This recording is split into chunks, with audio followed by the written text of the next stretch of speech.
رات کے 10 بجے ہیں۔ السلام علیکم، یہ ریڈیو پاکستان ہے۔ رمیسہ قریشی سے خبریں سنیے۔ پہلے اہم خبروں کا خلاصہ۔ وزیراعظم نے نیشنل انفارمیشن ٹیکنالوجی بورڈ کو شہریوں کو آسان، مؤثر اور جدید ڈیجیٹل خدمات فراہم کرنے کی ہدایت کی ہے۔ نائب وزیر اعظم اور ترکی کے وزیر خارجہ نے باہمی دلچسپی کے امور میں تعاون مزید مضبوط بنانے کے عزم کا اعادہ کیا ہے۔ پاکستان نے آج جنیوا میں اقوام متحدہ کی تخفیف اسلحہ کانفرنس کی صدارت سنبھال لی ہے۔ اور آج نیدرلینڈز میں پاکستان اور ویلز کے درمیان عالمی کپ ہاکی ٹورنامنٹ کا سنسنی خیز میچ 3-3 گول سے برابر رہا۔ اور اب خبروں کی تفصیل۔ وزیر اعظم محمد شہباز شریف نے نیشنل انفارمیشن ٹیکنالوجی بورڈ کو شہریوں کے لیے آسان، مؤثر اور جدید ڈیجیٹل خدمات کی فراہمی پر خصوصی توجہ دینے کی ہدایت کی ہے۔ وہ آج اسلام آباد میں نیشنل انفارمیشن ٹیکنالوجی بورڈ میں جاری اصلاحات اور اسلام آباد میں ٹیکنالوجی پارک کی تعمیر کی پیش رفت کے حوالے سے جائزہ اجلاس کی صدارت کر رہے تھے۔ وزیر اعظم نے مزید ہدایت کی کہ شہریوں کو بروقت، شفاف اور آسان ڈیجیٹل خدمات کی فراہمی کے لیے تمام متعلقہ ادارے مربوط انداز میں کام کریں۔ انہوں نے کہا کہ شہریوں کو سرکاری خدمات کے حصول میں سہولت فراہم کرنا حکومت کی ترجیح ہے۔ انہوں نے تمام سرکاری ڈیجیٹل پلیٹ فارمز کو عصر حاضر کے تقاضوں کے مطابق مزید مؤثر بنانے کی بھی ہدایت کی۔ شہباز شریف نے کہا کہ آئی ٹی اور ڈیجیٹل اصلاحات میں وفاقی وزارتوں کی ای آفس پر منتقلی اب تک کی اہم ترین اصلاحات میں سے ہیں۔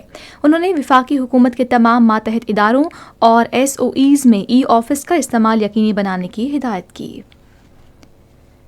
نائب وزیر اعظم محمد اسحاق ڈار نے ترکی کے وزیر خارجہ حاکان فیدان سے ٹیلی فون پر گفتگو کی۔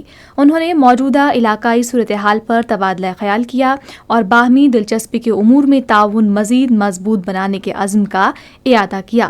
انہوں نے اتفاق کیا کہ علاقائی چیلنجز سے نمٹنے اور امن و استحکام کے فروغ کے لیے مذاکرات اور سفارتکاری ہی واحد راستہ ہیں۔ سیاسی امور کے بارے میں وزیر اعظم کے مشیر رانا ثناءاللہ نے کہا ہے کہ بانی پی ٹی آئی کی آنکھ کے علاج کے لیے بہترین دستیاب طبی سہولیات فراہم کی گئی ہیں۔ انہوں نے یہ بات سینٹ میں قائد حزب اختلاف راجہ ناصر عباس کی جانب سے بانی پی ٹی آئی کی صحت کے حوالے سے اٹھائے گئے خدشات کا جواب دیتے ہوئے کہی۔ مشیر نے کہا کہ جیل میں اور جیل سے باہر ضروری طبی معائنے کیے گئے ہیں، جبکہ بانی پی ٹی آئی کے اہل خانہ کی جانب سے تجویز کردہ ڈاکٹرز کو بھی صورتحال سے آگاہ رکھا گیا۔ انہوں نے کہا کہ ان ڈاکٹرز نے بھی بانی پی ٹی آئی کو فراہم کیے جانے والے علاج پر اطمینان کا اظہار کیا۔ پارلیمانی امور کے وزیر ڈاکٹر طارق فضل چودھری نے وزیر اعظم شہباز شریف کی جانب سے مسائل کے حل کے لیے اپوزیشن سے مذاکرات کی پیشکش کا اعادہ کیا۔ وزیر اطلاعات و نشریات عطا اللہ تارڑ نے کہا ہے کہ حکومت مالیاتی نظام میں زیادہ سے زیادہ لوگوں کی شمولیت اور ملک کو کیش لیس معیشت پر منتقل کرنے کے لیے اقدامات کی مکمل حمایت کرتی ہے۔